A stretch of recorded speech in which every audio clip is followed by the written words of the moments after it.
ano ba, parang yung dating sa iba, parang naiirita si Kim Chiu sa patuloy ng pagsasalita ni Sian Lim tungkol sa paghihiwalay nila. Kasi after ilang months, eto na naman, di ba?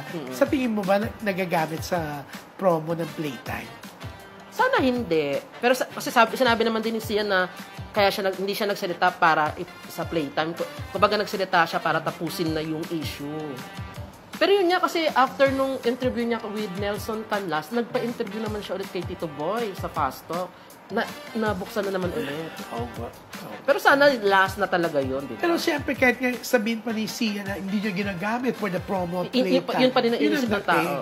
Oo, di ba? Hindi na, yun talaga ang dating, di ba? Oo. Kasi nagsalita siya during promotion ng Playtime. Kaya nga, ikaw never ka magsasalita pag naghiwalay na kayo ng boyfriend mo, rider, ha? Di ba may boyfriend kang rider? Wala. Hindi nabalitaan ako sa'yo. Meron ka ng love life, nakasalubong mo lang daw, na nag-a-apply sa isang production company, tapos nakasalubong mo, ang ending, lagi mo nang kasama. At soon, magiging bahagi siya ng isang TV network. Talaga. Oo. Yung ano. Ganun kabilis yung mga pangyayari. Naipasok mo siya. Hindi. Anyways, pero ikaw, dapat nga bang tumigil na si Sian Lim? Kasi ang daming nagbaba siya kanya sa sa X, sa online. Oo. Wait, sandali. May napapansin lang ako kasi close ka kay Sian before, di ba? Naging mabait siya sa... At parang ngayon umasim ka sa kanya. Hindi. Mabait naman si Sian. Pero kasi sabi mo dapat, yun yung lumalabas sa, na parang ginagamit. Maski hindi niya intention yun, parang yun ang lumalabas. So, okay. Kunyari, magkita kay ni Sian ngayon, mabait siya sa'yo, di ba? Pwede mo ba siyang ma-approach? Pwede mo siyang sabihin na, ako Sian, if I were you, titigilan ko na pagsasalita kasi kahit anong sabihin, yun ang lalabas, ginagamit mo si Kim. Kung makinig siya. So, ang dapat ba ay kimin na lang niya kung ano man yung mga saloobin niya, yung huwag niya na ilabas? Since sinabi na niya na last na yon, kimin na niya. Kasi nagsalita na din si Kim eh. Parang irita si Kim na. Kasi kaya nga daw siya hindi siya nagpa-interview before kasi nga ayaw na niya pag-usapan. Ayaw niya daw mag-dwell sa pain. Pero sabi naman niya kasi natapos naman daw na maganda, di ba? Pero yun nga, recently, parang iba yung side ng kwento ni Sian. So, sino nga ba nagsasabi ng totoo? Oh my gosh. Pero syempre, dahil sila na naman talaga nakakaalam kung ano totoo. Sila yung naging magkarelasyon na uwi sa hiwalayan, di ba? So, siguro kung nagre-react ng gano'n si Kim, feeling ko may mga nasabi si Sian na sa tingin niya hindi tama.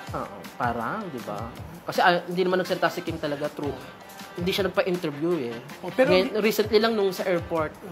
Pero hirap din makilab kasi, di ba? Wala tayo doon sa panahon na yun.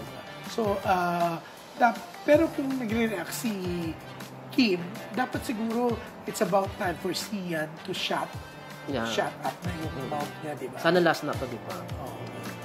Tsaka pero sana nga, in the future, magsama ulit sila kasi I'm sure marami naman din fans ang Kim at Sian love team, diba? Kasi, alam mo na, eto nabalitaan ko sa isang source, hindi naman talaga exclusive si Sian sa GMA.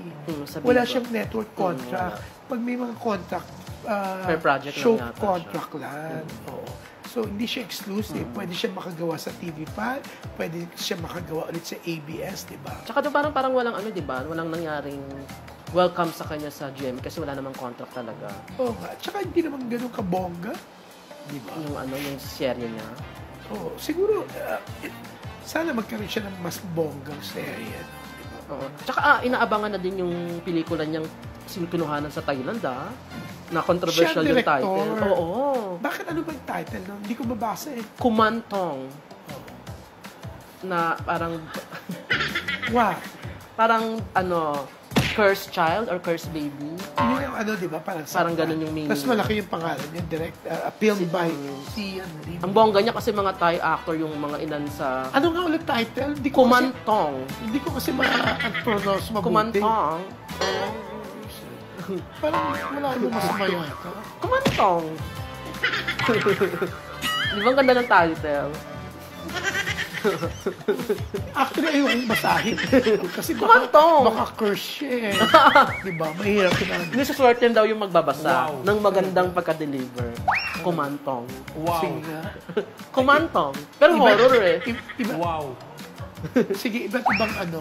Emosyon. Oo, ng kumantong. Kumantong!